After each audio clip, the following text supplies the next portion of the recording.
दोस्तों, schedule caste या अनुसूचित जाति का मतलब क्या होता है? स्केड्यूल कास्ट कम्युनिटी को इस देश में प्रोटेक्शन की जरूरत क्यों पड़ती है और उन्हें प्रोटेक्शन देता कौन है? दरअसल कॉन्स्टिट्यूशनल डेफिनेशन के हिसाब से स्केड्यूल कास्ट कम्युनिटी वो कम्युनिटी कहलाती है जिनके साथ आजादी से पहले भी और आजादी के बाद भी हर तरह का डिस्क्रिमिनेशन होता हुआ आया है, जिन्हें हम सोशली बैकवर्ड या सामाजिक रूप से पिछड़ी हुई कम्युनिटी भी कहते हैं। अब इन्हीं के प्रोटेक्शन और इन्हीं के डेवलपमेंट के लिए कॉन्स्टिट्यूशन के आर्टिकल नंबर 338 में national commission for schedule caste को एस्टैब्लिश किया गया था, जिनके मेंबर्स और चेयरमैन का अपॉइंटमेंट डायरेक्ट प्रेसिडेंट के थ्रू होता है।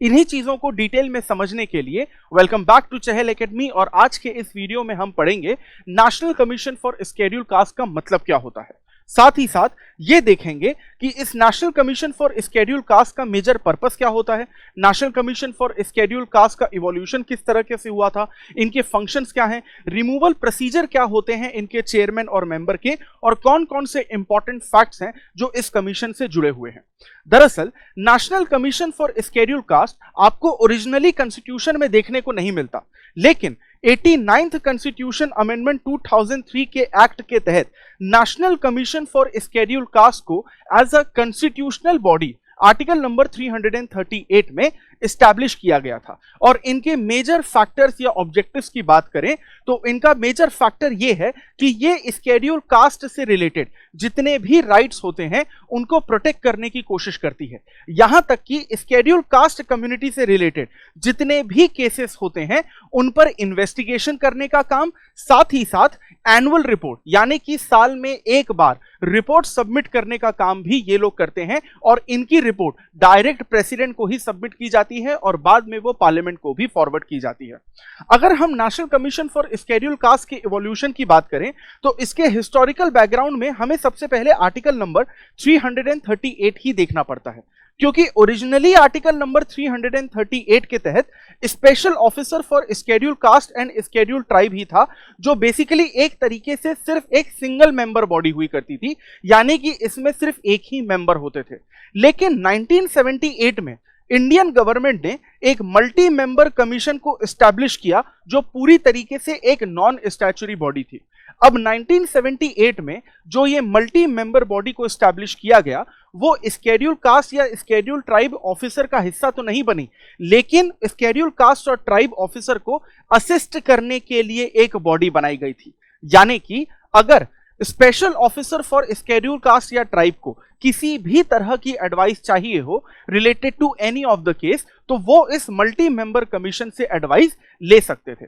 और इसके बाद 1987 में special officer for schedule caste and tribe का नाम चेंज कर national commission for schedule caste and tribe कर दिया गया। इसके बाद 65th कॉन्स्टिट्यूशन अमेंडमेंट एक्ट 1990 लाया गया, जिसमें कि national commission for schedule caste and tribe जो कि एक सिंगल मेंबर बॉडी हुआ करती थी उसे मल्टी मेंबर बॉडी बना दिया गया। यानी जिस कमीशन में पहले सिर्फ एक ही ऑफिसर काम करता था उसमें अब बहुत सारे मेंबर्स काम करने लगे। लेकिन 1990s के डेकेड के बाद इंडियन गवर्नमेंट को यह समझ में आया कि स्केड्यूल कास्ट कम्युनिटी को हमें अलग तरह से ट्रीट करना चाहिए और स्केड्यूल ट्राइब कम्युनिटी को हमें अलग तरह से ट्रीट करना चाहिए, क्योंकि अगर इन दोनों की प्रॉब्लम्स अलग अलग हैं तो इन दोनों के सॉल्यूशंस भी अलग अलग तरह के होने चाहिए। और इसी चीज को समझकर इंप्लीमेंट करने के लिए इंडियन पार्लियामेंट ने 89th कॉन्स्टिट्यूशन अमेंडमेंट 2003 को एस्टैब्लिश किया, जिसके तहत एक नया आर्टिकल भी बना दिया गया,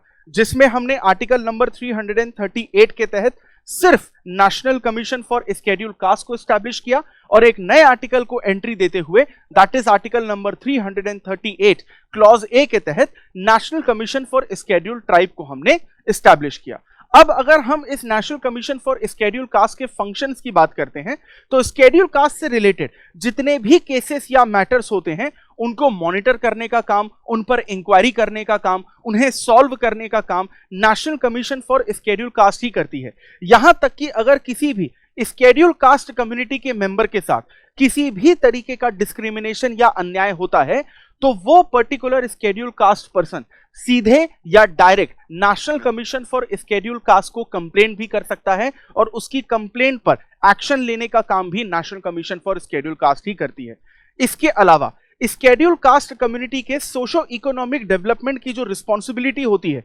वो भी इसी कमीशन की है। और सबसे इंपॉर्टेंट पॉइंट कि national commission for schedule caste साल में एक बार, जिसे हम एनुअल रिपोर्ट के नाम से जानते हैं, उसे प्रेसिडेंट को फॉरवर्ड करती है और बाद में इसी रिपोर्ट को प्रेसिडेंट पार्लियामेंट को फॉरवर्ड करते हैं। और उन्हीं नेशनल कमीशन स्केड्यूल कास्ट की रिपोर्ट की गाइडलाइंस के आधार पर पार्लियामेंट आने वाले समय में कानून बनाने की कोशिश करती है जो स्केड्यूल कास्ट कम्युनिटी को इस देश में और ज्यादा प्रोटेक्शन भी दे सके और उनका ज्यादा से ज्यादा डेवलपमेंट भी करवा सके। अगर हम national commission for schedule caste के मेंबर और चेयरमैन के रिमूवल की प्रोसेस की बात करें तो इनके रिमूवल की प्रोसेस इंडियन कॉन्स्टिट्यूशन में बिल्कुल भी नहीं दी गई है। यानी कि अगर इनके रिमूवल की प्रोसेस नहीं दी गई है तो ये under the pleasure of the president ही काम करते हैं। इसका मतलब यह हुआ कि national commission for schedule caste के मेंबर्स या चेयरमैन को प्रेसिडेंट जब चाहें उनकी पोस्ट से एक सिंपल ऑर्डर पास करके रिमूव कर सकते हैं, या फिर यह भी कहा जा सकता है कि president national commission for schedule caste के चेयरमैन और मेंबर्स को प्राइम मिनिस्टर और काउंसिल ऑफ मिनिस्टर की एडवाइस पर भी रिमूव कर सकते हैं। उसी तरह से अगर हम इस स्केड्यूल कास्ट कमीशन के मेंबर्स या चेयरमैन के क्वालिफिकेशन की बात करें तो क्वालिफिकेशन भी इस कॉन्स्टिट्यूशन में नहीं दी गई है। इसका मतलब यह हुआ कि प्राइम मिनिस्टर और काउंसिल ऑफ मिनिस्टर जिस पर्टिकुलर पर्सन की एडवाइस प्रेसिडेंट को देते हैं कि इस पर्टिकुलर पर्सन को स्केड्यूल कास्ट कमीशन का मेंबर या चेयरमैन बनाया जाना चाहिए, प्रेसिडेंट उसी पर्सन को मेंबर या चेयरमैन की पोस्ट पर अपॉइंट कर देते हैं। साथ ही साथ अगर इनके हम टेन्योर या ड्यूरेशन की बात करें तो वो कुल मिलाकर होता है 3 साल का। अब आप लोगों के लिए एक सवाल, आप लोगों को कमेंट सेक्शन में इस सवाल का जवाब देना है। क्वेश्चन ये है, which among of the following statement is or are correct regarding the national commission for schedule caste. यानी कि नेशनल कमीशन फॉर स्केड्यूल कास्ट से रिलेटेड जो स्टेटमेंट आपके सामने है इनमें से कौन सा स्टेटमेंट सही है। नंबर 1, क्या ये एक नॉन कॉन्स्टिट्यूशनल बॉडी है। नंबर 2, क्या ये कमीशन डायरेक्ट पार्लियामेंट को अपनी रिपोर्ट सबमिट करती है। और नंबर 3, क्या ये प्रेसिडेंट के प्लेजर के अंडर काम करते हैं। तो इसमें आपका सही जवाब कौन सा है, ओनली 1, ओनली 3, 1 and 2 और ऑल ऑफ द अबव। इसका आंसर कमेंट सेक्शन में जरूर दीजिए। और इसी तरह के पॉलिटी के इंपॉर्टेंट टॉपिक्स को अगर आप डिटेल में और आसान भाषा में समझना चाहते हैं जो आपकी यूपीएससी सिविल सर्विसेज एग्जामिनेशन की प्रिपरेशन को और इजी